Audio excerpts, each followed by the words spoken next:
It had been 3 months since Evelyn Carter, the revered matriarch and chairman of Carter and Hale Law Associates, had taken a leave of absence. During her time away, Evelyn had been contemplating the future of the firm, especially the role her grandson, Daniel Carter, would soon assume. Daniel, known for his sharp mind and quiet demeanor, was the firm's heir apparent. However, he had intentionally kept a low profile, and very few people at the company had ever seen his face. His mystique only added to the fascination. Inside the towering glass building of Carter and Hale, the atmosphere was charged with anticipation. Whispers and soft laughter filled the corridors.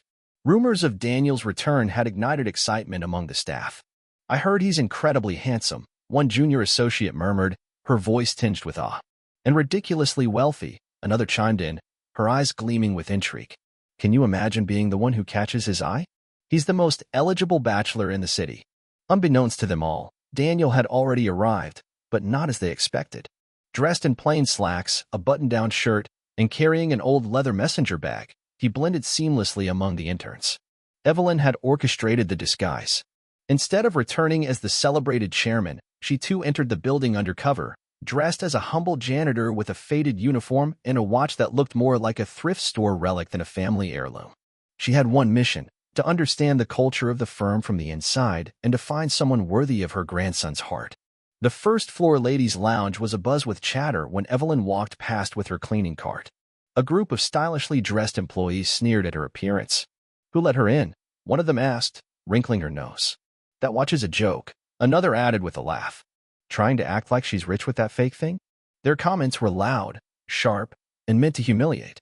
Evelyn remained silent, her expression unreadable, until one of them stepped in front of her cart. "You trying to sneak into the upper class or something, Granny?" Evelyn looked her straight in the eye.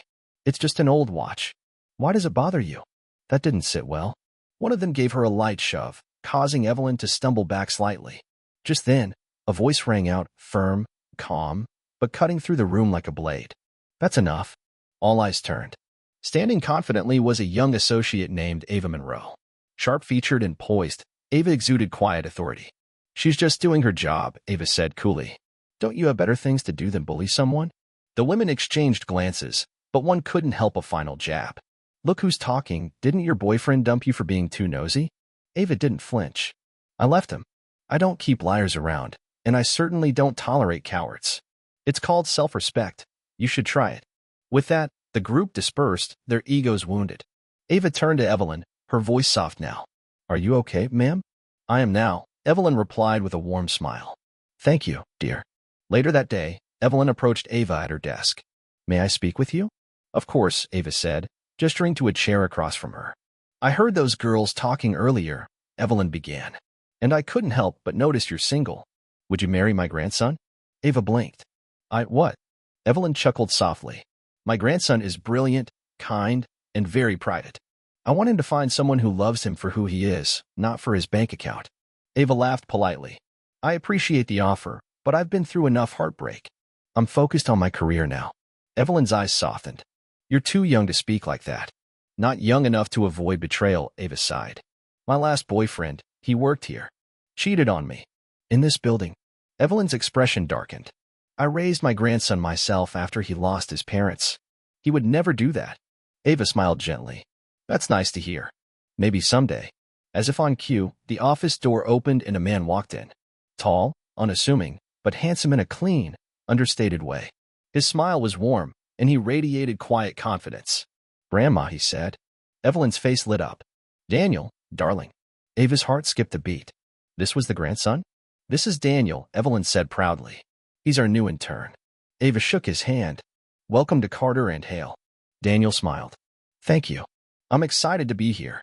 Assigned to assist Ava on a high-profile case, Daniel impressed her with his quick thinking and deep understanding of the law. "You're really good at this," she told him one evening. "I read a lot," he replied. "But mostly, I learned from people who care deeply about what they do. Like you." The compliment stayed with her.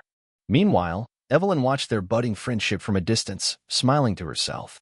"This one's special," she whispered. Back home, Ava was dealing with pressure of her own. Her mother had called again, asking when she'd finally bring home a fiancé. "Soon, Mom," she had said, avoiding the truth. But the idea stayed with her. As Ava and Daniel grew closer, Lucy Preston, a conniving associate, grew jealous. She had her sights set on the elusive heir herself. When she learned Ava and the intern were growing close, she devised a plan to sabotage them by tampering with case documents. But Daniel caught the error in time, and Lucy's attempt backfired. That's when Daniel had enough. Standing in the middle of the office, he said, "My name isn't Daniel Cole. It's Daniel Carter.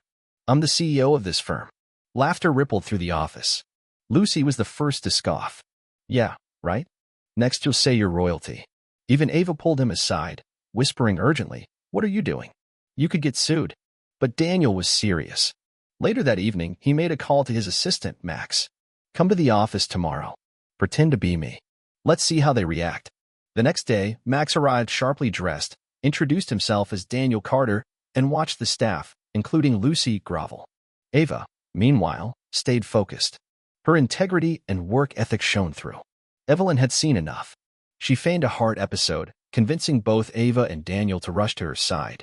"I want to see you two married," she said dramatically. Ava hesitated, but finally said, "I'll do it. I love him." Daniel's heart swelled. They were married quietly days later. The ceremony was modest, heartfelt. But Daniel still hadn't told her the truth. He was the real Daniel Carter. The weight of that secret gnawed at him. When Lucy falsely accused Ava of leaking documents, Evelyn and Daniel worked together to gather proof of Lucy's betrayal. Eventually, the evidence surfaced: surveillance footage, metadata, and emails. Lucy was fired. At an all-staff meeting, Daniel finally revealed his identity for real. No assistant this time. "I'm Daniel Carter. This is my wife." The room went silent. Then, one by one, people apologized to Ava. Some even cried. Lucy and her accomplice, Layla, an old flame of Daniel's who had also tried to interfere, were publicly exposed and removed. Weeks later, Daniel revealed something even more personal. As a teen, he'd been bullied. Ava, a stranger back then, had stood up for him. "You said you'd become a lawyer and fight for people like me. And you did. You saved me once, and now, you've saved me again." Ava wept at the memory she'd long forgotten. They were more in love than ever. Grandma Evelyn couldn't help but tease, "Now I want great-grandchildren." Eventually, Ava discovered she was pregnant. The family celebrated. And even though there had been lies, deceptions, and tests of loyalty, the love between Daniel and Ava was real and unbreakable. Together, they had built something stronger than any courtroom victory, a bond forged by truth, respect, and love.